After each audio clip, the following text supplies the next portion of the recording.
Welcome to Aditya channel. நம்மளோட title கர்ப்ப காலத்தின் போது உடற்பயிற்சி செய்யக்கூடாத பெண்கள் யாராக இருக்கும்.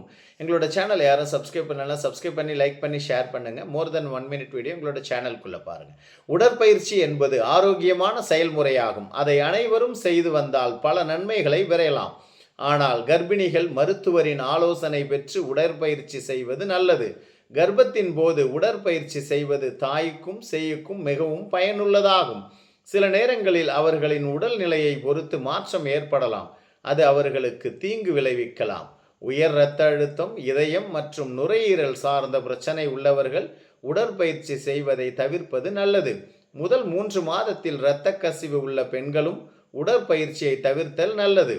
நஞ்சுக்கொடியில் பிரச்சனை அல்லது நஞ்சுக்கொடி கீழ் நோக்கி உள்ளது போன்ற காரணத்திற்காகவும் உடற்பயிற்சி செய்யாமல் இருப்பது நல்லது.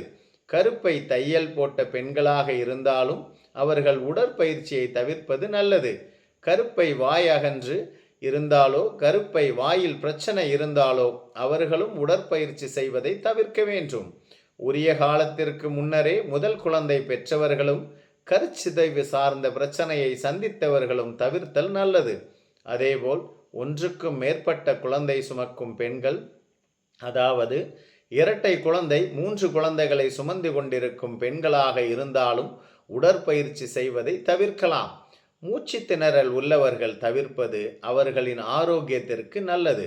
மேலும் அவரவர் உடல்நிலையை பொறுத்து மருத்துவரை அணுகி அறிவுரை பெற்று உடற்பயிற்சி செய்யுங்கள். நன்றி, வணக்கம். சப்ஸ்கிரைப் பண்ணுங்க, லைக் பண்ணுங்க, எங்களுக்கு சப்போர்ட் பண்ணுங்க.